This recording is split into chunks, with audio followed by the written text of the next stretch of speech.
जो हमारे माइंड में ओवर थिंकिंग चलती रहती है उसको हम कैसे रोकें? ओवर थिंकिंग, फालतू के विचार आना, अतिरिक्त विचार आना, ज़्यादातर विचार आना, ओवर थिंकिंग है ना, नाजायज का सोचते रहना। ये सब विचार तो तुम्हारे चित्त में आएंगे ही, ये रुकने वाले नहीं है। आए समझ में? अब इनको रोकना कैसे है? सभी लोग उसका रास्ता बताते हैं, अपने आप को बिजी रखो, अपने आप को काम में व्यस्त रखो। अब आप बोलोगे हमारे पास काम नहीं है, काम नहीं है तो कुछ भी सीखने की कोशिश करो। सबसे अच्छा रास्ता है कि अच्छी किताबें पढ़ो, क्योंकि किताबें हमारे सच्चे मित्र हैं। अब आप कहोगे किताब पढ़ने में हमारा मन नहीं लगता। अगर आपका किताब पढ़ने में मन नहीं लगता है तो आप एक काम करो, मोबाइल का तो सबको शौक है, मोबाइल बुरी चीज़ नहीं है, मोबाइल अच्छी चीज़ है समझ में? मोबाइल देखो, मोबाइल के अंदर क्या देखोगे? इतने सारे लोगों ने अलग अलग तरीके से जीवन को जीने की कलाएं बताई, बहुत सारे मोटिवेशनल है, उन लोगों को सुनो। है समझ में? आप अकेले स्वयं सारे विचारों को नहीं रोक सकते हो, इनको रोकने वाला तो सिर्फ एक योगी ही हो सकता है। आप सामान्य इंसान हो, आप देहधारी हो, आपने शरीर को धारण कर रखा है। आया समझ में?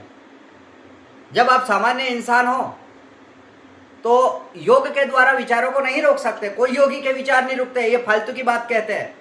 जिनके विचार रुक जाते हैं ना, वो फिर संसार से एक तरफ हो जाते हैं। आया समझ में? तो आपको क्या करना है? आप विद्यार्थी हो तो आप अध्ययन करने की कोशिश करो, बार बार। आपको सब कुछ याद है फिर भी याद करो और अतिरिक्त पढ़ाई करो। आया समझ में?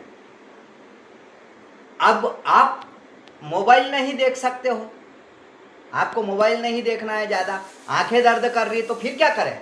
आंखें खराब हो रही, नींद उड़ रही है मोबाइल देखने से, फिर आपके पास एक ही रास्ता बचता है, ये फालतू के विचारों को करने को रोकने का। अच्छे विचार करो। जब हम मटके में नया मटका खरीद कर लाते हैं तो उस मटके के अंदर काला बहुत रहता है, राख रहती है, काली राख। तो हम लोग क्या करते हैं, उस मटके के अंदर अच्छा पानी भरते रहते हैं, अच्छा पानी भर के उसको धोते रहते। एक बार धोया काला भूस पानी निकला, दूसरी बार धोया बेकार पानी निकला, फिर तीसरी बार धोया कम काला पानी निकला, चौथी बार धोया फिर पानी जो है थोड़ा सा खराब निकला, है ना। बार बार उसको अच्छे पानी से धोते रहेंगे तो उसका कालापन सब खत्म हो जाएगा। उसके बाद में उस मटके का टेस्ट चला जाए, राख का टेस्ट चला जाए, तो एक दिन हम उसमें पानी भर के रखते हैं, अच्छा पानी भर के रखते हैं, उस पानी को निकाल के फिर ढोल देते हैं। आया समझ में कि नहीं आया? आ गया ना समझ में? उस पानी को बाहर फेंक देते हैं वापस, फिर उसमें अच्छा पानी भरा जाता। इस प्रकार आपके अंदर अगर फालतू के विचार आ रहे हैं ज़्यादा, उन विचारों को रोकना है तो आप अच्छी किताबों से अच्छे विचारों पर चिंतन करने लग जाओ, यही रास्ता है। आया समझ में? विचार तो थमेंगे नहीं, लेकिन आप अच्छाई की ओर चल दो, अच्छे विचारों की ओर चल दो। उसके लिए आप अध्ययन करो, किताबों का अध्ययन करो, और काम धंधा करते हो तो काम धंधा करते रहो।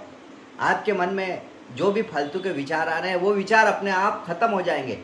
एक दिन आप पाओगे कि आप बहुत आनंद में रहोगे। विचार तो आएंगे, विचार आएंगे ही, लेकिन उन विचारों को आपको क्या करना है कि अच्छे विचारों में बदलना है। अच्छे विचारों के लिए अच्छे लोगों की संगति करना है, अच्छे लोगों के साथ रहना है, सत्संग में जाना है ना। सत्संग में नहीं जा सकते हम तो घर पे बैठकर धार्मिक किताबें पढ़ो, मोटिवेशनल किताबें पढ़ो, है ना, ओशो की किताबें पढ़ो। आए समझ में? स्वाध्याय परिवार की किताबें पढ़ो, गायत्री परिवार की किताबें पढ़ो, कल्याण की किताबें पढ़ो। गीता प्रेस गोरखपुर ने जो कल्याण निकाला है वो पढ़ो, कल्याण पढ़ो, बहुत सारी किताबें हैं। आप उन किताबों को पढ़ने के बाद उन पर मंथन करो। आया समझ में? अध्ययन करके भी आप इन विचारों को रोक सकते हैं।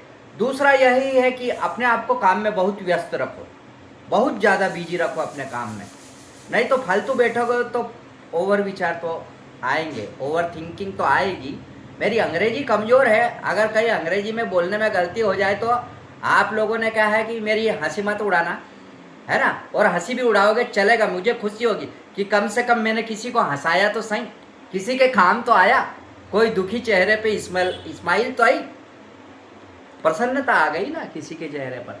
ठीक है, तो ओवर थिंकिंग को रोकने के लिए अपने आप को बिजी रखो, व्यस्त रखो। विद्यार्थी हो तो आप पढ़ाई के बारे में ज़्यादा चिंतन करो, और चिंतन क्या करना, पढ़ना ही है आपको, ज़्यादा से ज़्यादा अध्ययन करो।